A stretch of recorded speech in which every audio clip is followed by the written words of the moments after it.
Hi, I'm Missy with on William Street, and we are here to help you become a more confident quilter, from the piecing to the quilting and everything in between.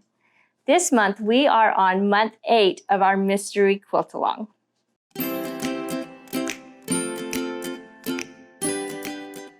So for this month, we're going to go back to the beginning of the sew along, and we're going to grab some of those strips that we had cut out and then set aside. So first we're going to grab our white strips, and we should have 2 white strips that are 6.5 by 40 inches long. And then you're going to have 2 that are 6.5 by 21 inches long.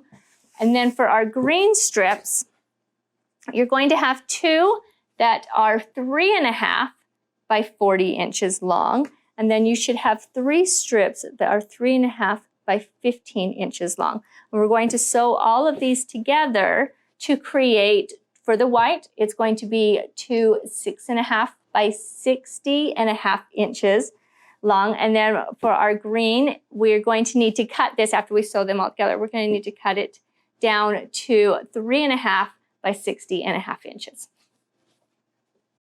So we're going to start off with the green. Because we do have those 3 smaller pieces, we want to stagger those in that. So we're going to start with a small piece on the end, and then we're going to do one of the longer pieces, and then we're going to do a small piece in the middle of the 2 longer pieces, and then that last final small piece at the end of the strip. So now we've got this really long green strip. We need to cut that so that we've got 2 3.5 by 60.5 inch pieces. And the way I like to cut this, I do this when I do my binding as well, is I want to make sure that I'm lining the end up here, because then I can cut both strips at the same time. And then also, if your cutting mat isn't big enough to do the full strip, I have a little trick to show you. So first I want to make sure it's all lined up. I'm going to line this up against my cutting mat so that I am on that 1-inch line right there, matching up. And then what I'm going to do is, I know that this, I have 24 inches, but I need to have 60.5. So I'm going to stick a pin right here. Then I can slide it forward to my 1, get my next 24 inches. Now I have 48 inches, so it does require a little bit of math. Then slide that all the way. And now I need 12 inches to get my 60, and then I'll add a 1/2 inch. So I will make sure I stick my ruler so that it is lined up on that 12.5 inch mark.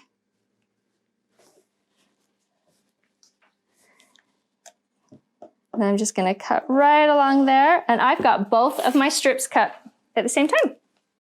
So for the white ones, we're going to take the 140 inch as well as the 121 inch, and we're going to just sew those 2 together across the 6.5 inch side, and then we're going to do that with the second one so that we've got 2 strips that are 6.5 by 60.5 inches.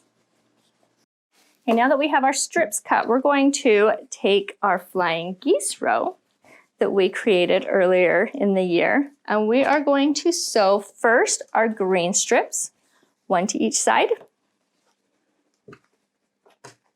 Make sure they're still not pinned together. And then after we sew our green strips, 1 to each side, we will follow that with 1 white strip on each side. So it's going to be white, green, flying geese, green, and then white. Now we've got our center section all sewn together, and our next steps is we're going to go ahead and we're going to sew the top and the bottom sections. So just remember, when you're grabbing those 2 sections, the easiest way to tell which one is top and which one is bottom is by going off of these blue squares. So we've got a 4 by 4 across the top and a 4 by 3 across the bottom.